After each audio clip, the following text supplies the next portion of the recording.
দর্শক আসসালামু আলাইকুম। আমি এখন আছি আমাদের ঝিনাইদহ জেলার একটি দৃষ্টিনন্দন পার্কে, জোহান ড্রিম ভ্যালি পার্ক।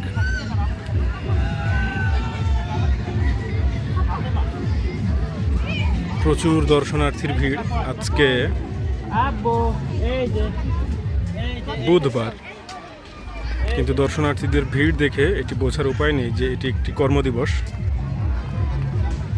স্বভাবত শুক্র এবং শনিবার 2 দিন ভিড় বেশি থাকে, কিন্তু শীতের শুরু থেকে এখানে দর্শনার্থীদের ভিড় প্রতিদিন প্রায় একই রকম। যারা দেখছেন, এটি হচ্ছে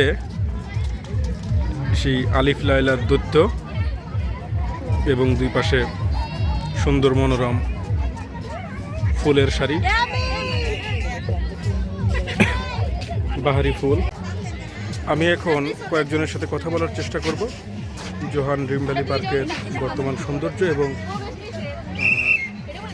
পর্যটকদের তারা কি ভাবছে সেটি আমি তুলে ধরার চেষ্টা করব।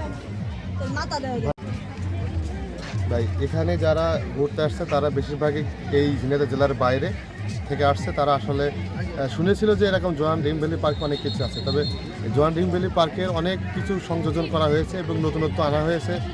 এই জালিফুল্লাহ দৈত্য সহকারে এখানে যে ফুলের বাগান, যেটা এই পাশের জেলা যশোরে এই যে গদখালি যে ফুলের বাগানের এরকম একটা স্পট ছিল, সেইটার আদলে থেকে বা সেটার থেকে আরও ভিন্নভাবে এখানেই করেছে এবং চারিপাশে ঝাউ বাগানের একটা দেখা যাচ্ছে।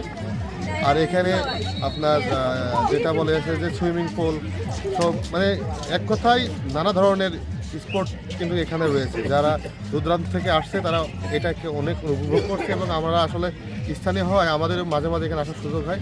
সেক্ষেত্রে আমরা সবই জানি যে কোনটা কখন কীভাবে আপডেট হচ্ছে। তবে যারা দূরদূরান্ত থেকে এখনও পর্যন্ত এই শীতের সময় কোথাও ঘুরতে যেতে পারেনি, তবে আমাদের জেলা ঝিনাইদহে আসার জন্য তাদেরকে আমরা আমন্ত্রণ জানাবো। ভালো থাকবেন এবং ঝিনাইদহ এই পার্কে এসে ঘুরে যাবেন।